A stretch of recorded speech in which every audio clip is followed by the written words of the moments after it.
I wake up with fear every single day. Will I be able to do it? Am I good enough? For how long? Am I making the right decisions? Do I have to scale back more?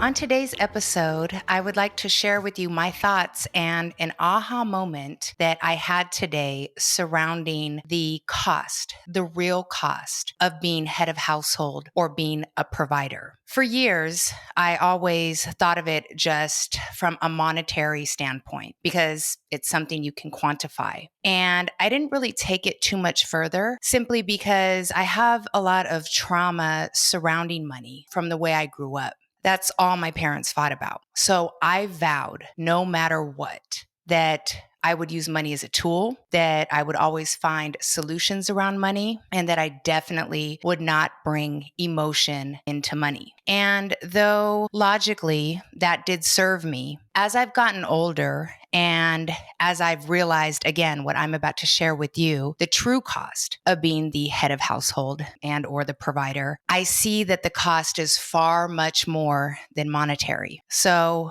with that said, I have not experienced fights around money with my friends, my family, my son. It's just a policy that I've kept. But as I've gotten older and as I've really started to dial in on what it takes to generate money, keep money, leverage resources, it's a lot of work. It's a lot of work to wake up every single day and strategize. And obviously it does help if you do have tools to strategize with, but to constantly have to wake up and strategize and provide and solve, it does take a tax on your mental and physical. And the reason that I think that this is such a powerful topic is, men have carried this burden on their shoulders, right, for hundreds of years. But now with entrepreneurship and family businesses and women now becoming leaders in their own organizations and then oftentimes in their households, the conversations being had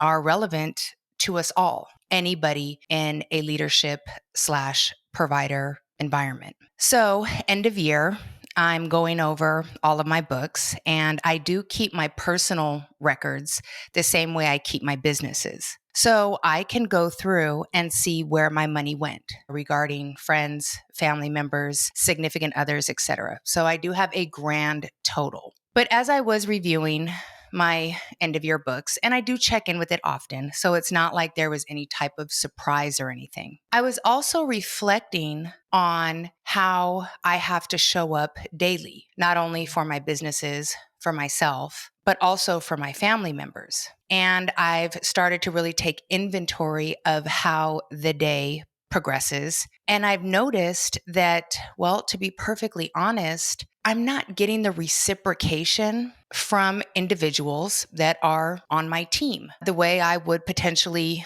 demand in a professional setting. And that may seem a bit callous, but as I thought about it, I thought to myself, I know what peace of mind is. I know how valuable it is to have somebody in my corner that I can call to solve a problem of mine quickly and efficiently so I can move on with my everyday life. And as I was doing this personal inventory, I realized that many of the individuals who are near and dear to my heart, frankly, we are not working operationally and efficiently.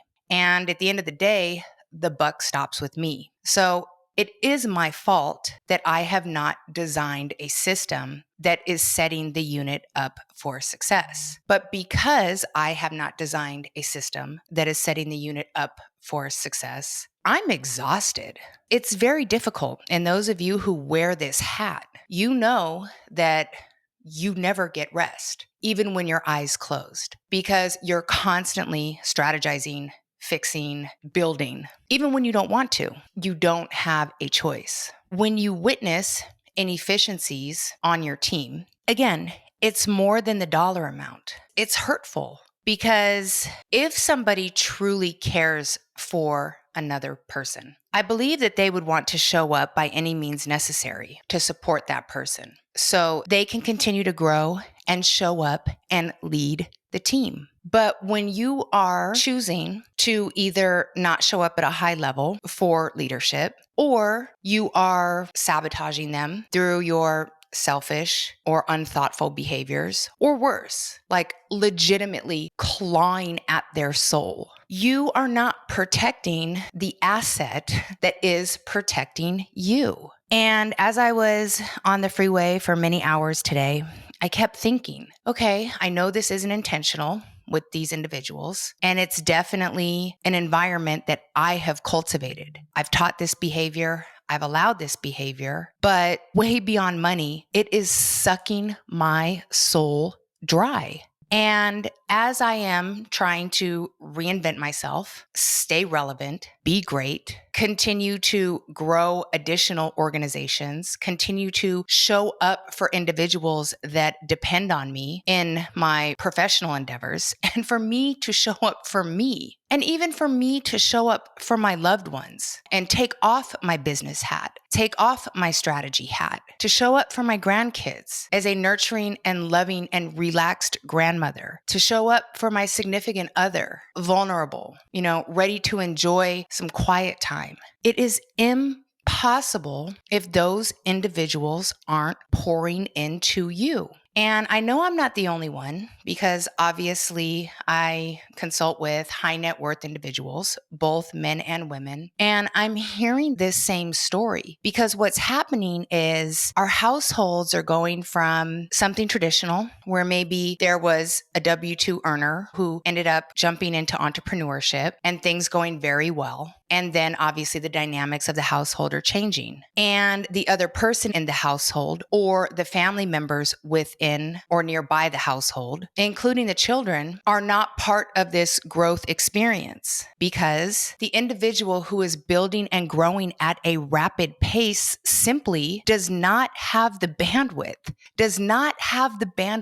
to show up and build and be great, and then also circle back and teach and get everyone up to speed. So 3-4 years can pass, and a lot of damage can be done within that time frame, which then breeds bad habits, which then breeds resentment. And then how do you unlearn and relearn while you're still in this very complex and high growth and high stress environment? So literally, that is my challenge today. And I don't have a solution for it yet, but I am excited about the fact that I was able to pinpoint exactly what it is. Because in years past, I would just go off of the number and the quantifiable aspects and apply logic. But it's more than that. I've healed a lot of my money trauma. I definitely have a new way of viewing money. As crazy as it sounds, I struggle with a scarcity mindset every single day after all of these years, after all of the work that I've put in, after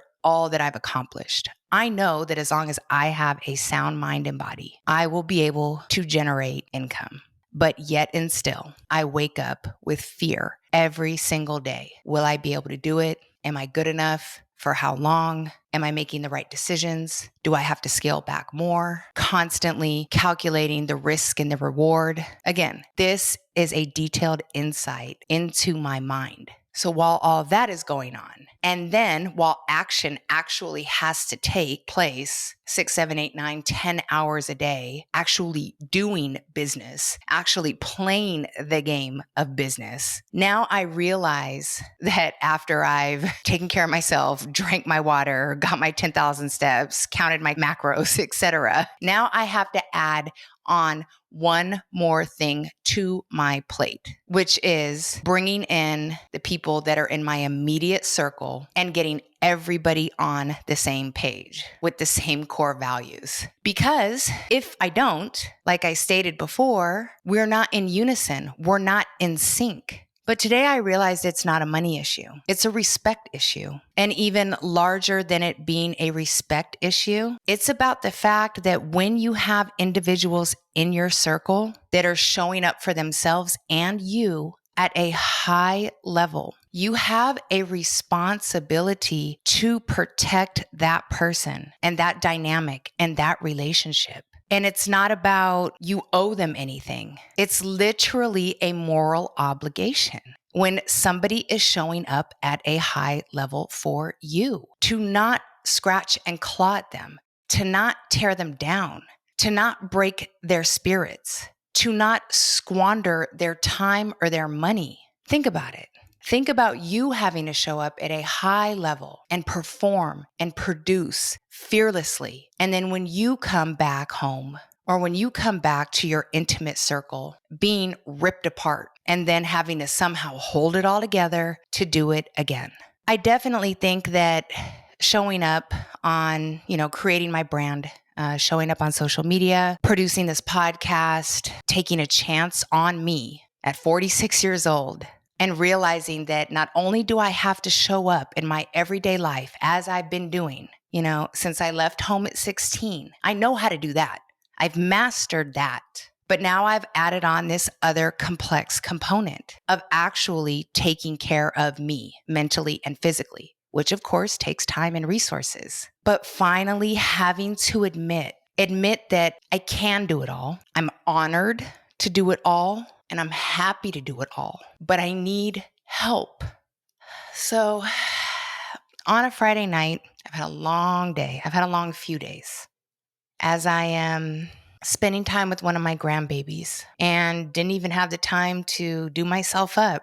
I had to share this message because it has been swirling in my head for the last 3 hours. And I know now that I have discovered what the root cause is. I know that I will be able to work towards a solution. But I had to be honest with myself. And this is step one right here of, memorializing it, because I have to do something about it. If I am powerful enough